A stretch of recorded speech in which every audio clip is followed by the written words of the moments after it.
Hi, I'm John Green. This is Crash Course World History, and today's video is kind of a response to one of the most riveting history books you'll ever read, The Columbian Exchange by Alfred Crosby. He had a good year in 1969, published The Columbian Exchange, played Woodstock, he was still on his first liver. What is Albert Crosby? Gosh, history never being as interesting as I want it to be. Right, so it was Alfred Crosby Jr., and in that book he wrote, "The big questions are really the only ones worth considering, and colossal nerve has always been a prerequisite for such consideration." I love it! Before 1492, we couldn't really talk about a world history at all. We could only talk about the different histories of separate regions, but Columbus changed all of that and everything else. The Columbian Exchange irrevocably homogenized the world's biological landscape. Since Columbus, the number of plant and animal species has continually diminished, and the variation in species from place to place has diminished dramatically. I mean, the first European visitors to the Americas had never seen a tomato or a catfish. Native Americans had never seen a horse. And by making our planet biologically singular, the Columbian Exchange completely remade the populations of animals, particularly humans. And vitally, this cross-pollination also made possible such wonders as contemporary pizza.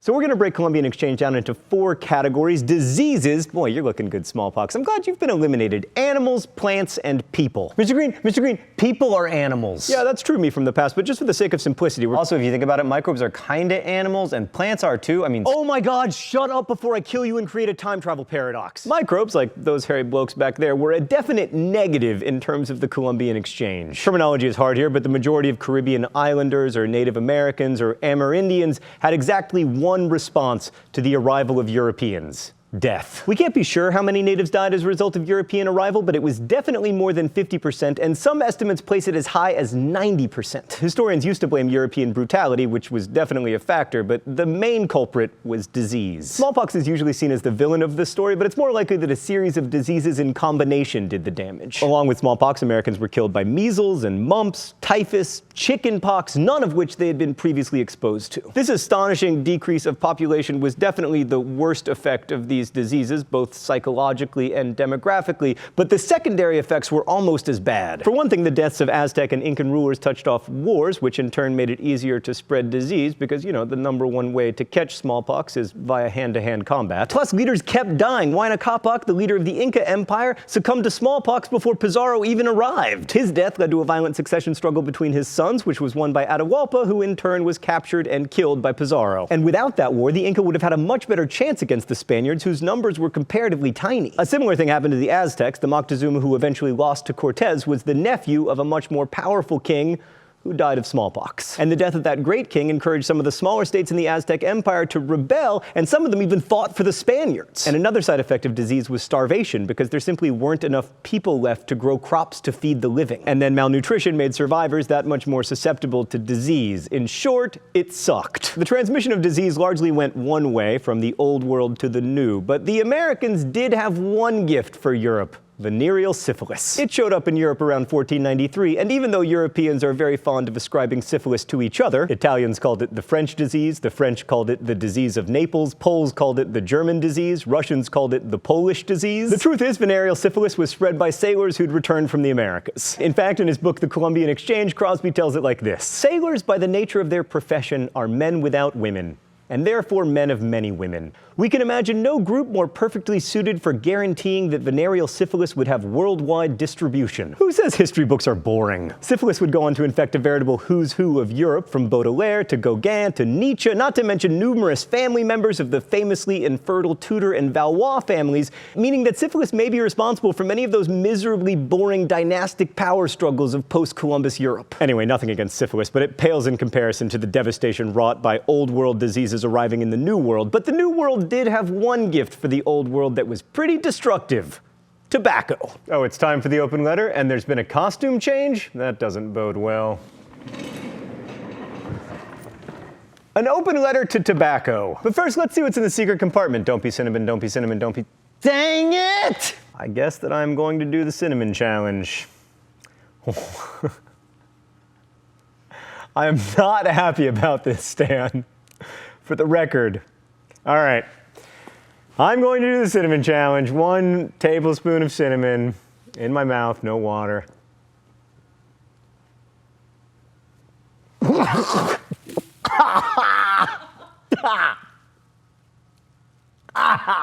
Oh boy, that sucked. I regret doing that, to be honest with you. Dear Tobacco, I just did something really stupid, but at least it was cheap. I'm gonna tell you two stories about smoking. The first comes from my high school history teacher, Raoul Meyer, who also writes Crash Course. When I was a senior in high school, he walked up to me and he said, I want you to keep smoking. I want you to smoke until the day after your 65th birthday, and then I want you to die so that I collect all of your Social Security. That inspired me, Mr. Meyer, to quit smoking just 8 short years later. Here is an amazing statistic. Cigarettes were handed out to American servicemen during World War II, and more soldiers who started smoking during the war died from smoking than died from the war. So if the New World was looking to extract some measure of revenge for smallpox and measles and chickenpox, mission accomplished. Best wishes, John Green. Now on to animals. American animals like llamas and guinea pigs never really caught on in Eurasia. But imports to the Americas like pigs, cows, and horses were revolutionary. Let's go to the thought bubble. First of all, these animals, especially pigs, completely remade the food supply. Pigs breed really quickly, they eat anything, and they turn into bacon, which made them heroes to the New World, just as today they are heroes to the internet.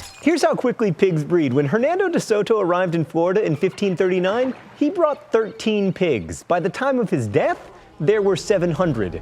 That was 3 years later. The abundance of meat and plentiful land for agriculture and grazing meant that Europeans in the Americas very rarely experienced famine, and despite what you may have learned about religious and political freedom, the main reason Europeans came to America was to eat. Large European animals also changed the nature of work in the Americas. Before Europeans, the largest beast of burden was the llama, and at best it could carry like 100 pounds. This meant that for the long distance travel that the Inca engaged in, the primary transportation animal was Incas. Oxen, when combined with their plows, made it possible to bring more land under cultivation and also made transportation easier and more efficient, and plus European animals remade culture. The grossly stereotypical American Indian, like from the movies, riding the Great Plains with an eagle feather headdress and war paint, well, he didn't exist before the Columbian Exchange because there were no horses for him to ride. And the introduction of horses allowed many Native Americans to abandon agriculture in favor of a nomadic lifestyle because riding around hunting buffalo made them far richer than farming ever had. Thanks, Thought Bubble. While animals and diseases completely reshaped the New World, it was New World plants that had the biggest effect on Eurasia. Sure, Europeans brought over some crops that we now grow here in the Americas, like wheat and grapes, both of which are necessary for Catholic Mass. But New World plants radically changed the lives of millions, maybe hundreds of millions of Africans, Asians, and Europeans, specifically by making pizza possible.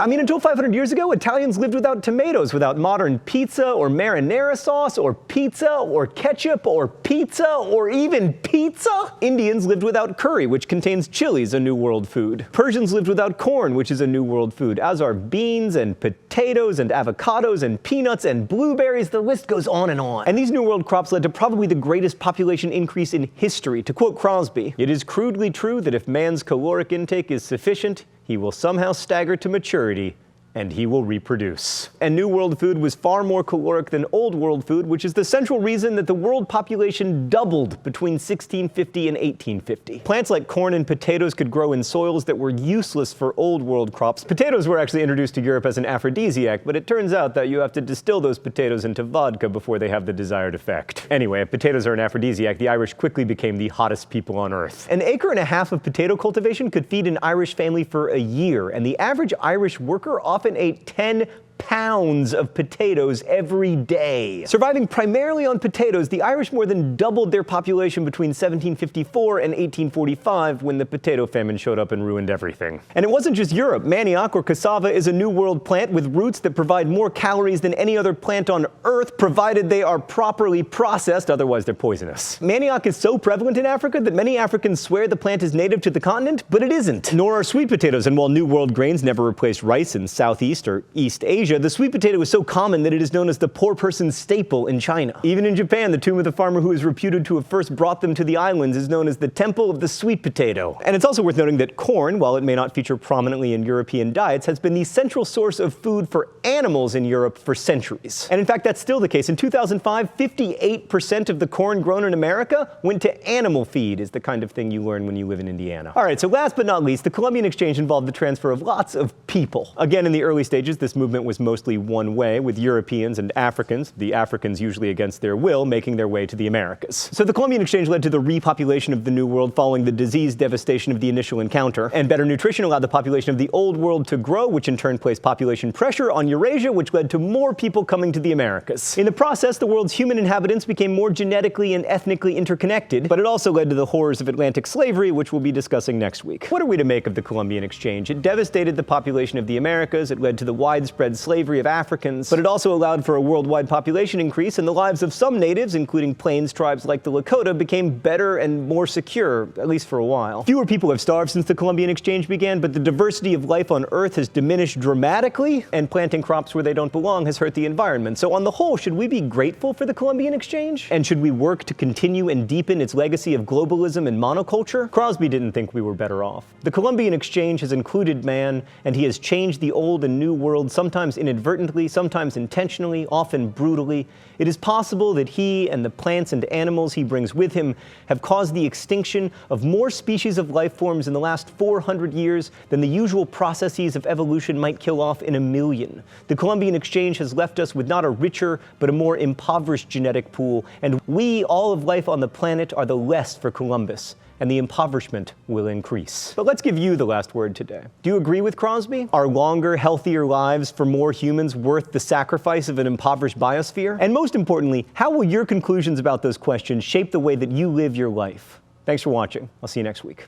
Crash Course is produced and directed by Stan Miller. Our script supervisor is Danica Johnson. The show is written by my high school history teacher, Raoul Meyer, and myself, and our graphics team is Thought Bubble. Last week's phrase of the week was Mario and Luigi. Thanks for that suggestion. If you want to suggest future phrases of the week, you can do so in comments, where you can also guess at this week's phrase of the week and ask questions about today's video that will be answered by our team of historians. Thanks for watching Crash Course, and as we say in my hometown, don't forget to be awesome.